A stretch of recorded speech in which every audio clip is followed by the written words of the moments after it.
Still Wakes the Deep is a 2024 horror game developed by the Chinese Room. The Chinese Room is notable for having put out Amnesia, Machine for Pigs, and Dear Esther. The game has the first person perspective and takes place in the 1970s on an oil rig in the North Sea. Our protagonist is a Scottish man named Kaz who joined the boat to run away from problems back home.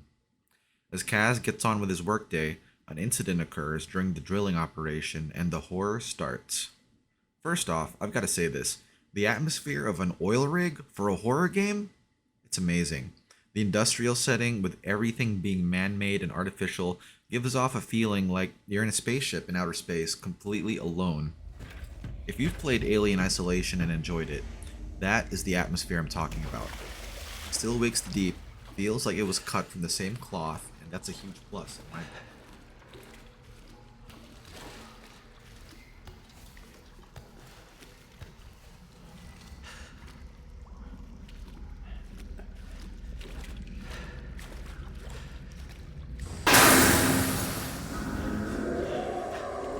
Fuck ist da?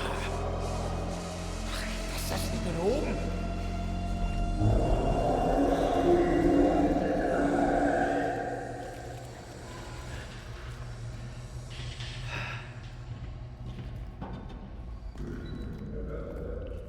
Not to say you're completely alone. You do see other survivors as you go throughout the rig, completing tasks to help you survive. But as you actually go through the game, the sense of isolation you experience adds to the horror. The audio in the game is superb. I played the title with Dolby Atmos on headphones for Xbox Series X and it was amazing. I'm sorry because I'm not very technical when it comes to audio, but I felt like I was actually there on that oil rig because of the audio. It made encounters with monsters very creepy.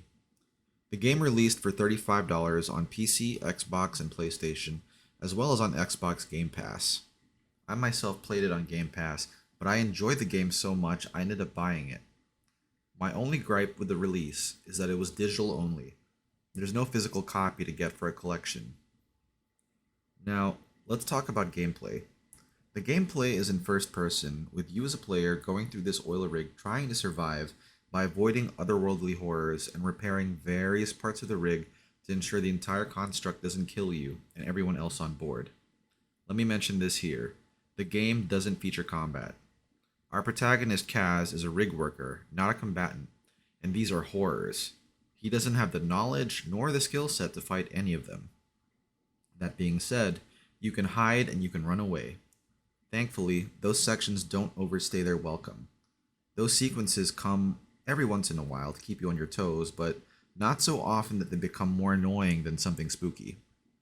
If the lack of combat bothers you, and I know many people can have different reasons for either preferring or not preferring combat in a horror game, I'd say check it out, even if just for the atmosphere.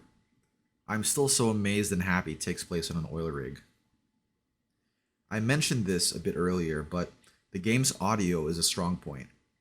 Every time you use a tool, engage a mechanism, or walk on a catwalk, the audio does great for immersion.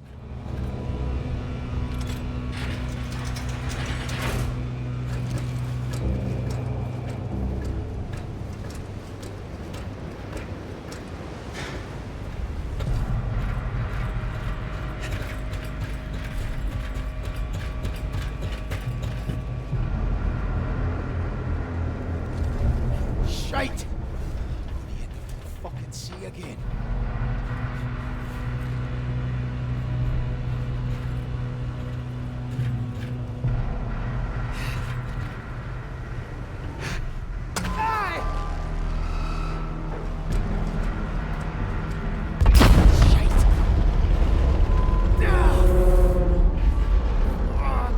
Voice acting wise, I played in English. Christ! Everyone has a heavy Scottish accent, which complements the setting, but one thing I found cool is that they dubbed the entire game in Scottish Gaelic.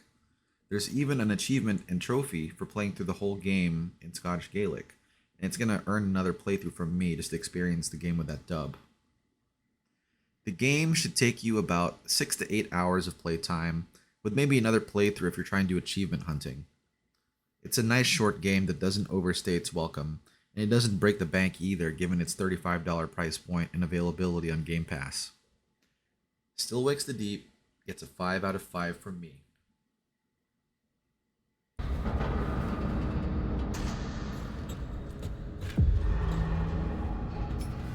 What is that?